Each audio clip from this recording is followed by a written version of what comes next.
सभी को नमस्कार। आज है 1 नवंबर और हम आज आपके लिए लेके आए गए हैं आज का करंट अफेयर। तो आप सभी का स्वागत है जीके जॉब जानकारी में। सबसे पहले अगर आपने अभी तक चैनल को सब्सक्राइब नहीं किया है तो चैनल को सब्सक्राइब कर लें और वीडियो अगर आपको पसंद आता है तो वीडियो को लाइक करें, इससे हमें थोड़ा अच्छा लगेगा।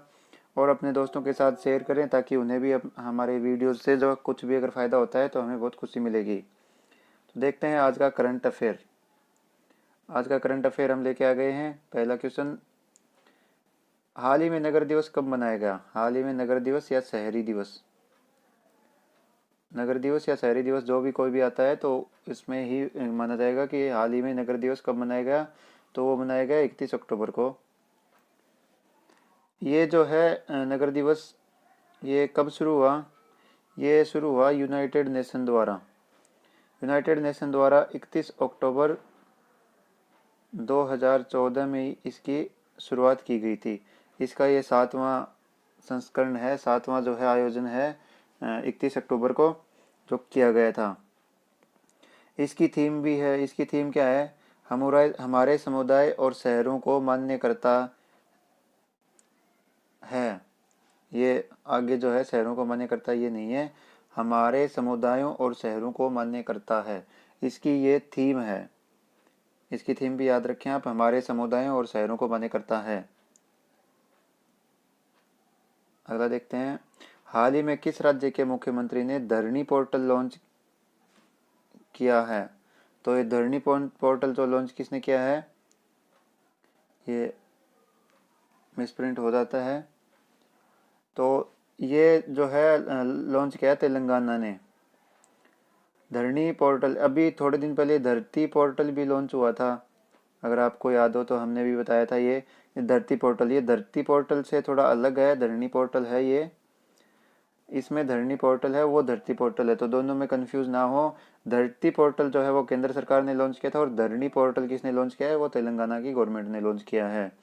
तो थोड़ा धरनी पोर्टल के बारे में हम बता दें, इसमें भूमि और संपत्ति का जो है ना पंजीकरण करवाया जाता है। भूमि और संपत्ति के पंजीकरण के लिए कौन सा पोर्टल बनाया गया? धरनी पोर्टल। और कौन से राज्य ने? तेलंगाना राज्य ने। तो तेलंगाना के सीएम कौन है? के चंद्रशेखर राव।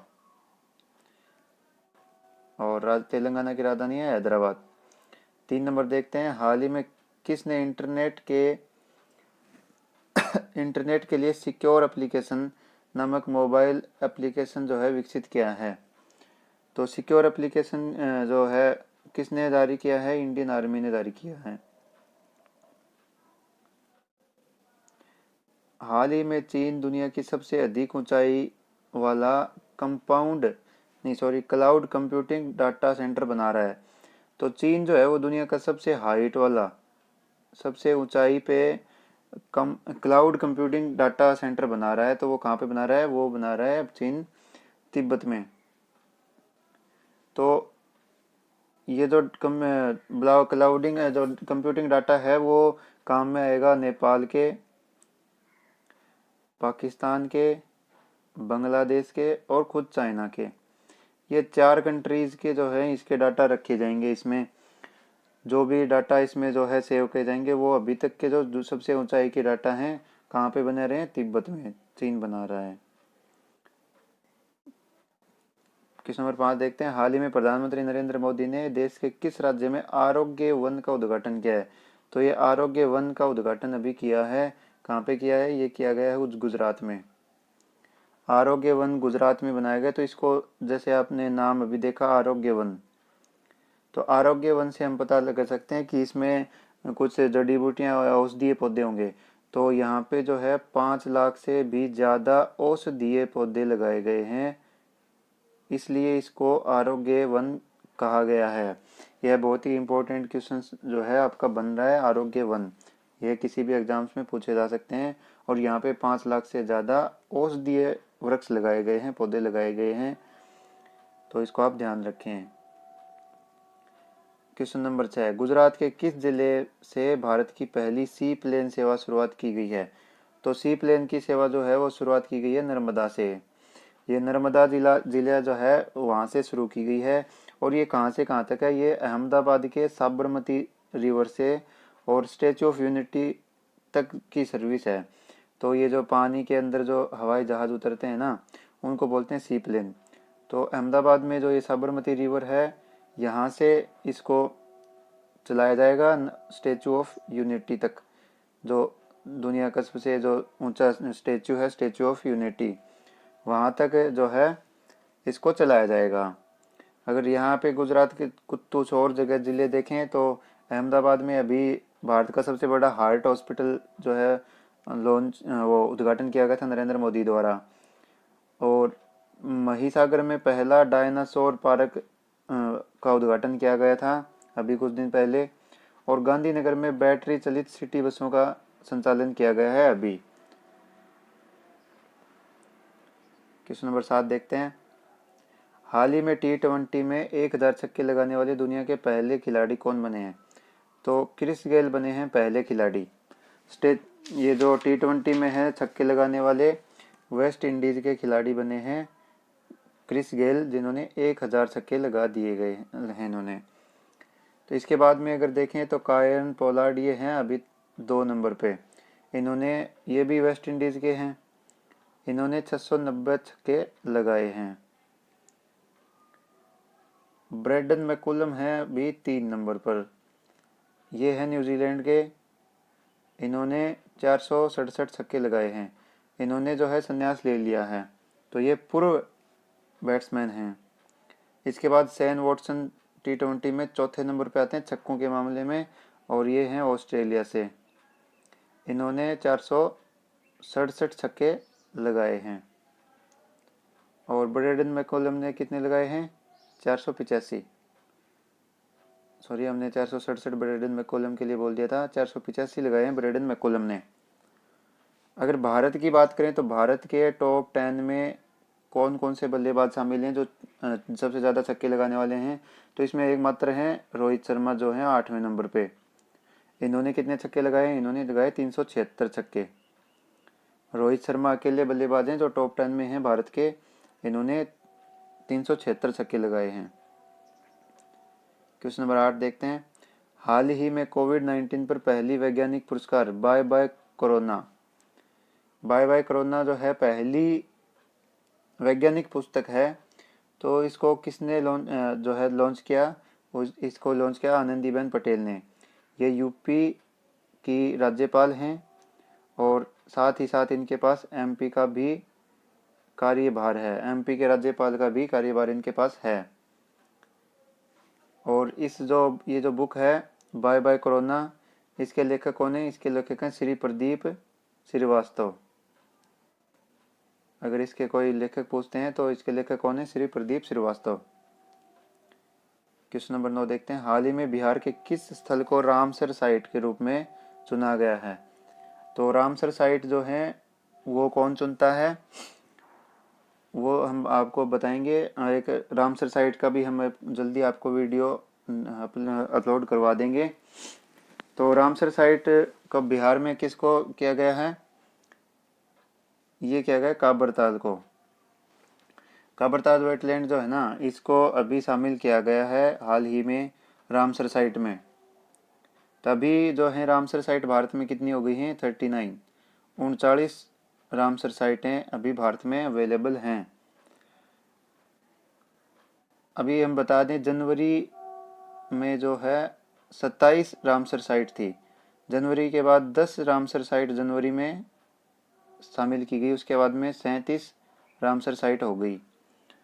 37 रामसर साइट जो थी भारत में थी जनवरी में। उसके बाद में आसन कंजर्वेशन जो है उत्तराखंड में, इसको शामिल करने के बाद 38 हो गई। और अभी काबरताल को जो है बिहार में शामिल किया गया है, ये 39वीं रामसर साइट हो गई है भारत की। तो रामसर साइट के बारे में थोड़ा बता दें तो 1971 में ईरान के शहर रामसर में, ये जो रामसर है ये ईरान का एक शहर है, यहाँ पे एक सम्मेलन हुआ था जिसमें हुआ था कि आर्द्र भूमि जो संरक्षण है वो अंतर्राष्ट्रीय संधि हुई थी। आर्द्र भूमि संरक्षण की अंतर्राष्ट्रीय संधि है।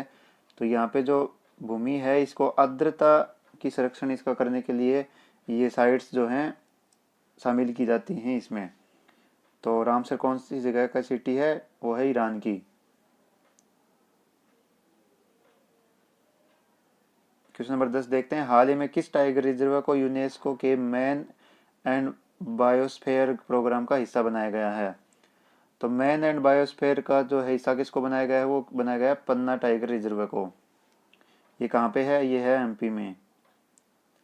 पन्ना टाइगर रिजर्व जो है वो बनाया गया है यूनेस्को के मैन एंड बायोस्फीयर प्रोग्राम का हिस्सा।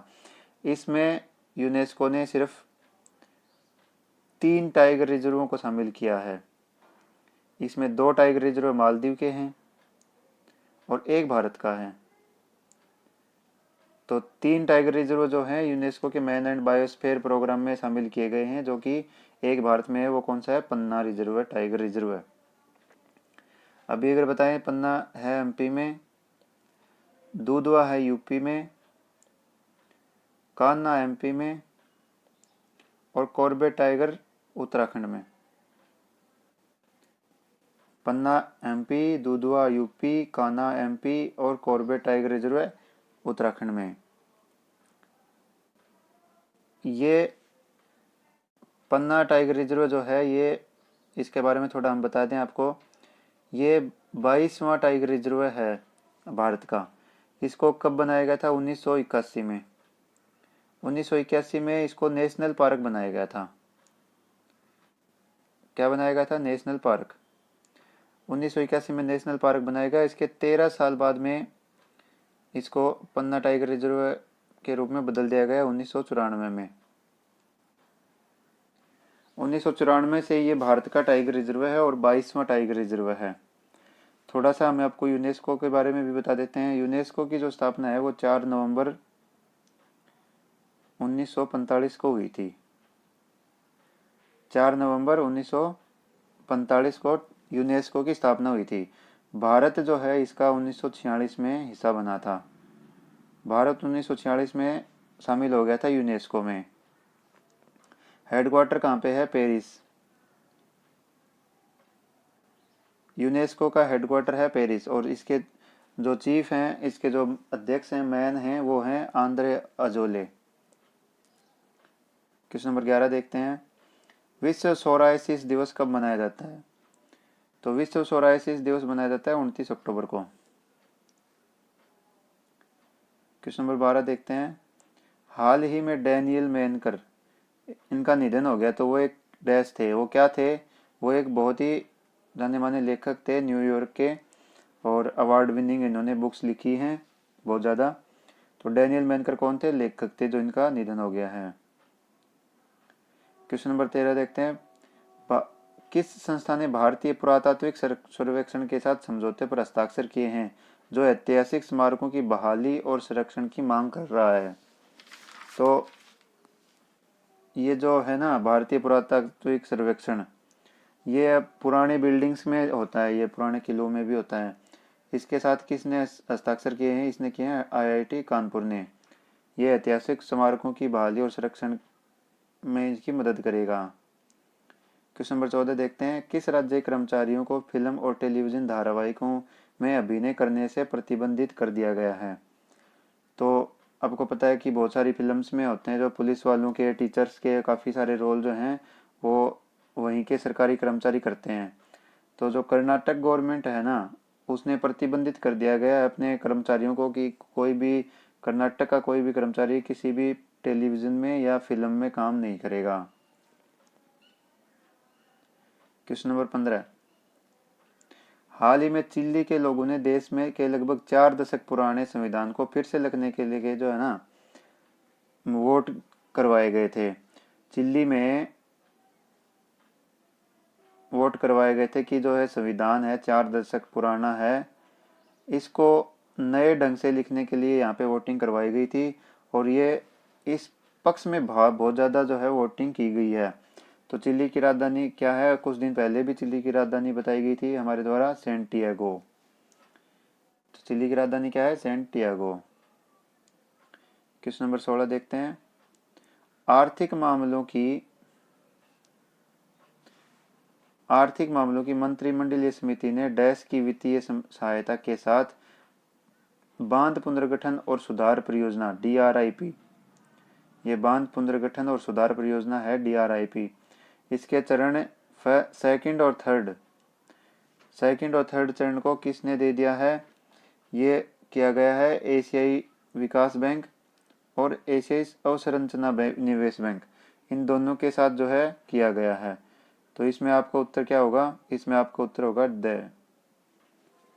अगर इनमें से कोई एक आता है तो एक ऑप्शन में आएगा, लेकिन अगर दोनों आते हैं तो ए और ब दोनों आंसर हैं। विश्व बैंक और एशियाई अवसंरचना निवेश बैंक दोनों ने यहाँ पे सहायता की है। क्वेश्चन नंबर 17 देखते हैं। किसे भारतीय परमाणु कार्यक्रम के जनक के रूप में जाना जाता है? तो डॉक्टर होमी जहांगीर भाभा को भारतीय परमाणु कार्यक्रम का जनक माना जाता है। क्वेश्चन नंबर 18 देखते हैं। केंद्रीय मंत्रिमंडल ने सूचना और संचार प्रौद्योगिकी के क्षेत्र में सहयोग पर भारत और डैश के बीच समझौता ज्ञापन MOC पर हस्ताक्षर को जो है मंजूरी दे दी है। केंद्रीय मंत्रिमंडल ने सूचना और संचार प्रौद्योगिकी के क्षेत्र में सहयोग पर भारत और डैश किसके साथ में जो है समझौता हुआ है? ये हुआ है अपना जापान के साथ। जापान के साथ ये MOC साइन हुआ है। इसमें 5G नेटवर्क और भी जो है इंटरनेट से संबंधित जो है बहुत सारे इसमें समझौते किए जाएंगे, लेन देन किए जाएंगे, क्योंकि ये सूचना और संचार प्रौद्योगिकी से जो रिलेटेड है इसको किया गया है। अगला देखते हैं। हाल ही में किस संस्थान ने साइको एक्टिव ड्रग्स और एंटी एजिंग यौगिकों का उत्पादन करने के लिए कम लागत वाली मेम्ब्रेन तकनीक, तो ये मेम्ब्रेन तकनीक होती है ये ड्रग्स बनाने के लिए, ये मेडिकल में ड्रग्स काम में आते हैं। नशे वाले ड्रग्स, ऐसे तो नशा भी कर सकते हैं, लेकिन ये मेडिकल के काम में आने वाले ड्रग्स हैं, साइको एक्टिव ड्रग्स और एंटी एजिंग ड्रग्स यौगिक। तो इसको किसने किया है? IIT गुवाहाटी ने। IIT गुवाहाटी ने इसके साथ समझौता किया है। ये कम लागत वाली इन्होंने बनाई है मेम्ब्रेन तकनीक। आज के लिए इतना ही। अगर आपको वीडियो अच्छा लगा है तो सब्सक्राइब करना ना भूलें। वीडियो कैसा लगा आप कमेंट करके हमें बता सकते हैं, और किस टॉपिक पे जो है आपको वीडियो चाहिए है ये भी आप हमें बता दें। वीडियो को लाइक करें, अपने दोस्तों के साथ शेयर करें। Thank you.